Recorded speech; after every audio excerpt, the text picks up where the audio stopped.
Okay, so our patient is a 61-year-old male who is admitted to inpatient skilled nursing to resolve pneumonia and is on IV antibiotics for sepsis. And he has a history of left hip osteoarthritis, ASHD, which is arteriosclerotic heart disease, and elevated cholesterol. He was fully independent with a cane before being admitted to the hospital, and he reports that his leg pain has slowly been progressing to the point with the open wound progressing since his admission. So the first thing I'd want to do with this patient is to start with some tests and measures, including the ruber of dependency and checking the pulse. These tests will help me to determine if enough blood flow is getting to his lower extremities. Ideally, we would use a Doppler ultrasound or an ankle brachial index to check the blood flow, but in this case the wound is on his ankle, so I want to avoid putting anything over it that might cause an infection or putting anything that could compress onto that wound. So here is what the wound looks like. It appears to be an arterial insufficiency ulcer, which is located over his lateral malleolus on the right lower extremity, and it measures 4.2 by 4.3 centimeters. We are unable to determine the depth because you can see there is a lot of slough in the area covering the entire wound bed, and the wound bed appears moist, but you can see the peri-wound appears red, shiny, and dry. The wound appears to be chronic because it looks like it's been worsening and expanding due to a lack of oxygen getting to those tissues. So these types of wounds tend to be caused by a decrease in arterial blood supply. The patient has a history of elevated cholesterol levels, so it is possible that he has arteriosclerosis, which could further progress arterial insufficiency.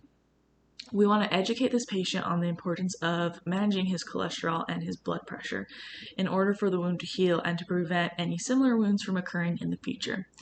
If we can help this wound heal quickly, we'll be able to avoid gangrene, which would be great because that would have to be removed surgically, so thus we could avoid a surgical procedure. We would also educate the patient about how to inspect his wound and how to inspect his feet for trauma or irritation, and instruct him to wash and dry his feet carefully so as not to irritate the wound but still keep the area around it clean. We also want to instruct him to wear comfortable socks and shoes that are not too constrictive and to avoid any compression on that ulcer. He will also be instructed to avoid elevating his legs, avoiding excess heat and cold, and instructed in eating a well-balanced diet. The patient's hyperlipidemia and poor perfusion may be barriers to healing, but we will plan to manage these barriers by educating the patient as we previously mentioned. With arterial insufficiency, we would want to debride the slough unless the circulation is severely limited, because we don't want to cause any problems. We want as much circulation getting to that area as possible. Enzymatic debridement would be preferable due to the low blood perfusion if we were able to do so in this case.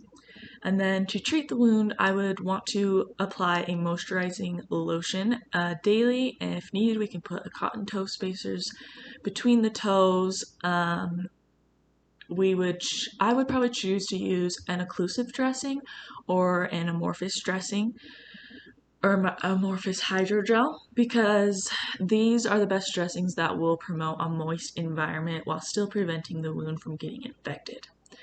We would want to avoid any strong adhesive or compressive dressings, as that's a precaution in these types of wounds. In addition to this, we could utilize negative pressure therapy, hyperbaric oxygen, or a graded exercise program to help get blood to the area. We will reassess the wound each time the patient comes in and give him a new and clean dressing as frequently, as needed, because we want to avoid frequent dressing changes. But of course, we want to make sure that it's still a good clean seal that's keeping out the infection. So we'll monitor that, and we will reassess the wound as well. Our goal for this patient is to see some healing after 2 to 4 weeks of treatment.